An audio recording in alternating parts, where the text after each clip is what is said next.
నమస్తే. ప్రస్తుతం మనతో పాటు సీనియర్ జర్నలిస్ట్ జగదేవ్ ఉన్నారు. ఆయనతో మాట్లాడదాం. నమస్తే సార్. సార్, నిన్న మోడీ వచ్చారు, చాలా మాట్లాడారు. అందులో 3 రాజధానుల గురించి మాట్లాడారు. అలాగే కారిడార్ తీసుకొస్తామని చెప్పేసి, అంటే ఢిల్లీ ముంబై లాగా చెన్నై విశాఖ కారిడార్ తీసుకొస్తామని అన్నారు. అది పాసిబుల్ అయ్యే అవకాశం ఉందంటారా?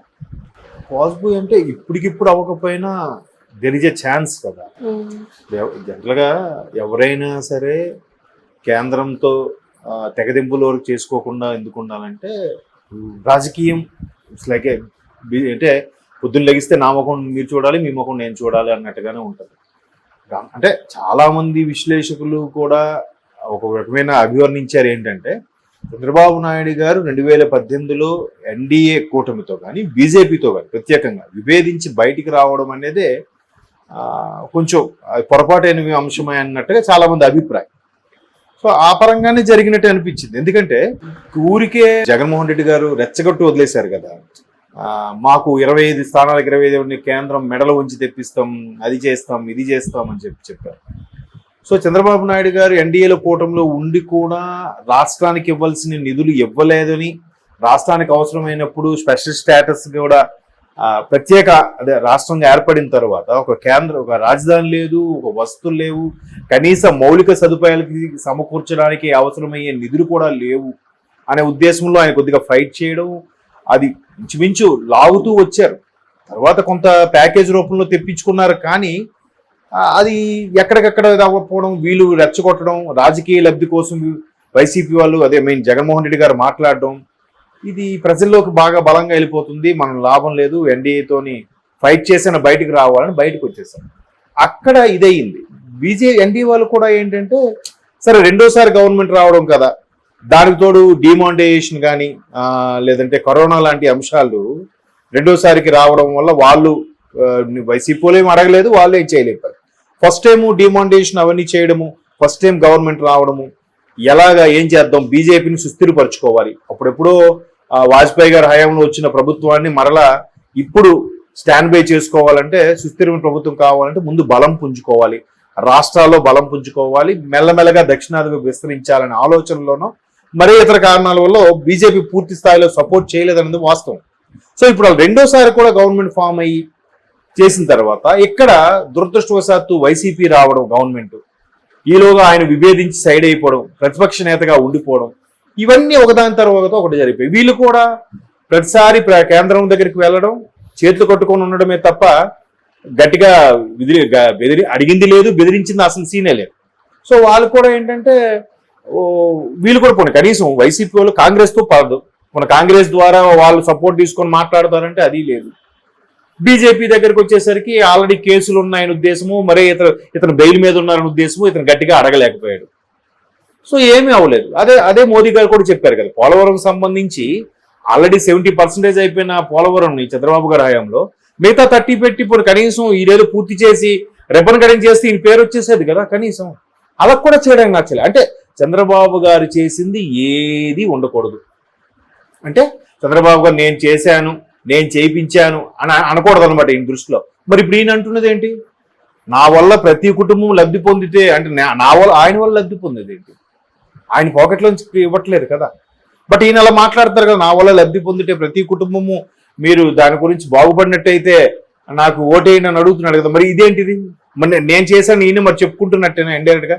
చంద్రబాబు గారు ఇదే ఒకప్పుడు సైబరాబాద్ సిటీ నిర్మించారంటే నేను పెద్దగా ఇది విమర్శించుకుంటున్నారు, పెద్ద గొప్పగా చెప్పుకుంటున్నారు అన్నట్టుగా మాట్లాడారు. ఇప్పుడు ఈయన అనేసరికి మాత్రం అది గొప్ప కాదంట, నిజంగా ప్రజలందరూ లబ్ధి పొందారు లేదని వాళ్ళు అడగడం అంట. అంటే అట్లా ఎవరికి వాళ్ళు ఫేవర్గా మార్చుకుంటున్నారు. సో చంద్రబాబు గారు ఎప్పుడైతే బీజేపీతో విభేదించి బయటకు వచ్చేసారో, ఇక్కడ రెండోసారి గవర్నమెంట్ రాకపోవడం, వచ్చుంటే మేబీ మెల్లగా ఎన్డీఏతో కలిగడమో లేదంటే నయానో భయానో ఒప్పించుకోవడమో, కూటమిలో భాగం కాబట్టి మళ్ళీ కాంప్రమైజ్కి రావడం, సరే మీకు సపోర్ట్గా ఉంటాం, మాకేదో చేయండి అనడం అయి ఉండేది. రాకపోవడం, వీళ్ళది వైసీపీ రావడం, వైసీపీ వాళ్ళు కూడా వీళ్ళు పూర్తి స్థాయిలో అడగలేకపోవడం, అక్కడ మరి బీజేపీ పట్టించుకోలేదు. అదే ప్రధాని గారు ఉద్ఘాటించారు కదా. ఇప్పుడు కూడా ఏంటి, మేనిఫెస్టో మీద వాజ్పేయి గారు మోదీ గారు బొమ్మ లేదు, బీజేపీ మేనిఫెస్టో కాదు, వీళ్ళిద్దరిదే, బీజేపీ సపోర్ట్ లేదు, బీజేపీకి తక్కువ సీట్లు రావాలని కోరుకోండి, మనం మళ్ళీ కలిసిపోదాం, ఇట్లాంటి ఆలోచనలు ఉన్నారు కదా, ఆ ఆలోచనలన్నీ బ్రేక్ చేసేలాగా ఈరోజు మోదీ గారు మాట్లాడారు. ఇప్పుడు ఆయన అహ్మదాబాద్కి ముంబైకి కూడా బుల్లెట్ ట్రైన్లు వేసుకోవాలన్న ఆలోచనలు ఉన్నారా? మరి అలాగే ఇప్పుడు రేపొద్దున వైజాగ్ చెన్నై కారిడార్ ఎందుకు అవ్వకూడదు? ఇప్పుడు ఆల్రెడీ ఇండియాలోనే బిజియెస్ట్ హైవే ఏంటంటే NH5, అది ఇప్పుడు 5 అంటే కానీ ఇప్పుడు NH16 ఏదో మార్చారు. మరి దాన్ని వాజ్పేయి గారి హయాంలో, అదే బీజేపీ హయాంలోనే కూడా ఈ మొత్తం రోడ్లు విస్తరణ అంతా జరిగాయి, 4 లేన్. మళ్ళీ ఇప్పుడు ఎన్డీఏ కూటమి వచ్చాక అది 8 లైన్ గా విస్తరించడం జరిగింది. సో అట్లా ఒక్కొక్కటిగా విస్తరించుకుంటూ వెళ్లే వీళ్ళు అన్ని రకాలుగా మేక్ ఇన్ ఇండియా కాన్సెప్ట్ తీసుకొచ్చారు. డిమానిటైజేషన్ బిగ్గెస్ట్ డెసిషన్ మెల్లమెల్లగా చేస్తున్నారు. ఇప్పుడు వాళ్ళ పరిపాలించే రాష్ట్రాలకే ఫేవర్ గా చేస్తున్నారు, ఆ పరిపాలన లేని రాష్ట్రాలకి ఫేవర్ గా చేయట్లేదంటే ఎవరిదా చేసుకుంటారు. ముందు ఉన్నదాన్ని కాపాడుకోవాలి కదా, ఉన్నదాన్ని కాపాడుకోవాలి. నెక్స్ట్ అభివృద్ధి మెల్లగా సౌత్ లోకి విస్తరించాలనుకుంటున్నారు కాబట్టి ఇప్పుడు చేస్తారేమో. ఇన్ కేసు వీళ్ళు చెయ్యరు అనుకుందాం, కాసేపు ఊరికే మీరు అన్నారు అయ్యే పనేనా అని అడిగారు, వీళ్ళు చేయలేదు అనుకుందాం. వీళ్ళు కాకుండా నెక్స్ట్ కాంగ్రెసే వచ్చింది అనుకుందాం. ఇక్కడ స్టేట్ లో ఎలాగో టీడీపీ వస్తుంది కదా, వచ్చినప్పుడు మళ్ళీ స్టేట్ పరిస్థితి ఏంటి? స్టేట్ పరిస్థితి ఏంటి? కాంగ్రెస్ మ్యాక్సిమం ఛాన్సెస్ లేవు, ఎందుకంటే ఇండియా కూటమిలో కూడా ఎవరికి వాళ్ళే విడిపోయే పరిస్థితిలో ఉన్నారు కాబట్టి. ఒకవేళ వైసీపీకే ఎవరైనా ఓట్లు వేస్తే ఏంటి పరిస్థితి? కాంగ్రెస్తోనా కలవలేరు, బీజేపీలోకి వెళ్ళలేరు. మళ్ళీ రాష్ట్రం పరిస్థితి ఏంటి? ఇప్పటికే అప్పుల్లో కూరుకుపోయింది, కేవలం సంక్షేమం. అవి కూడా ఏంటి, ఊరికే ఇప్పుడు అమ్మఒడి ఇచ్చారు. అమ్మఒడి ఇచ్చినప్పుడు కేవలం ప్రభుత్వ పాఠశాలలో చదివిన వాళ్ళకే ఇస్తే అరే బాగుంది కదని పిల్లల స్ట్రెంత్ పెరిగేది, చదువుకోవడానికి ఇంట్రెస్ట్ పెరిగేది. మాస్టర్లు కూడా ఇప్పుడు గవర్నమెంట్ స్కూల్ టీచర్స్ కూడా చెప్పట్లేదు అని అంటున్నారు. వాళ్ళకైనా స్ట్రెంత్ కనబడితే చెప్తారు కదా, ఒకరిద్దరు కనబడితే వాళ్ళకే ఏం ఇంట్రెస్ట్ వస్తుంది? ఎక్కువ మంది కనబడేసరికి అరే బాగా వస్తున్నారు మనము చెప్పాలనే ఉత్సుకత ఏర్పడుతుంది. అరే మాకు గవర్నమెంట్ స్కూల్ ఇవన్నీ పథకాలు ఉన్నాయి రండి అని చెప్పి గవర్నమెంట్ టీచర్సే పిల్లల్ని రప్పించుకుంటారు. అలా కాకుండా అందరికీ ఇచ్చేది అంటే ఓట్లు పోతాయని భయంకి అందరికీ ఇచ్చేయడమా. మరి యోగి గారు ఏం చేశారు? గవర్నమెంట్ స్కూల్లో చదివిన వాళ్ళకి మాత్రమే గవర్నమెంట్ జాబ్స్ కి ఛాన్స్ ఇస్తామని కూడా చెప్పాడు. మరి ఇక్కడ కనీసం గవర్నమెంట్ స్కూల్లో చదివిన వాళ్ళకి ఇస్తామని అంటే అయిపోయాయి కదా, అందరికీ ఇస్తే వాళ్ళు ఎందుకు వస్తాడు? ఈ పైసలు తీసుకున్నాడు ప్రైవేట్ స్కూల్లో చదువు. మళ్ళీ టీచర్స్కి పని లేదు, టీచర్లు చెప్పట్లేదు అంటే ఎంతవరకు కరెక్ట్ అది? అలాగా అవి వేరే సబ్జెక్టు.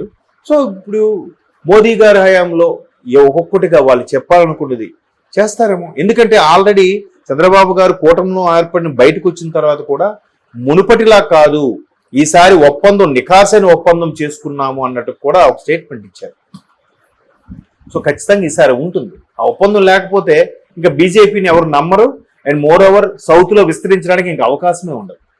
మెల్లమెల్లగా ఒక్కొక్కరిగా చేసుకొచ్చినప్పుడు ఖచ్చితంగా సెంట్రల్ సపోర్ట్ ఉండి ఇక్కడ కూడా చంద్రబాబు నాయుడు లాంటి విజనరీ ఉంటే ఖచ్చితంగా అవుతుంది. ఇప్పుడు ఇదే హైదరాబాద్ మరి ఒకప్పుడు సాఫ్ట్వేర్ అంటే సాఫ్ట్వేర్ అని తిండి పెట్టేస్తుందా, రైతుల కోసం చూడాలి కానీ అది కానీ ఇది కానీ అన్నారు. ఇప్పుడు ఏమైంది? ప్రతి ఒక్క ఇంట్లో సాఫ్ట్వేరే. ఇంకా అంటే 1,50,00,000 మంది అంటే అనధికారంగా అధికారంగా బతుకుతుంటే హైదరాబాద్ లో 80 లక్షల మంది ఐటీ మీద డిపెండ్ అయి బతుకుతున్నారు. కేవలం 80 లక్షల మంది అంటే ఎంత శాతం? అంటే ఆల్మోస్ట్ ఆల్ 55% ఒక హైదరాబాద్ లో. మరి దాన్ని బికాస్ ఆఫ్ అంటే ఈరోజు విస్తరించవచ్చు, దాని తర్వాత బీఆర్ఎస్ వాళ్ళు డెవలప్ చేయొచ్చు, ఏదైనా అవ్వచ్చు. కానీ బీజం నాటింది ఎప్పుడు? సైబర్ టవర్స్ ఎప్పుడు ఎస్టాబ్లిష్ అయింది అప్పుడు కదా. సో అట్లాగా బీజేపీ వాళ్ళు కూడా మెల్లమెల్లగా మేక్ ఇన్ ఇండియా కాన్సెప్ట్ కానీ లేదా హైవేలు ఎలాగైతే విస్తరించామో నదుల అనుసంధానం కూడా అనుకున్నారు. అది ఇప్పటికీ బీజేపీ మైండ్లో ఉంది. బట్ ఎప్పుడు అవుతుందని తెలియదు. మెల్లమెల్లగా ఈ ఇంప్లిమెంటేషన్ అనేది జరుగుతుంది. Okay sir, thank you.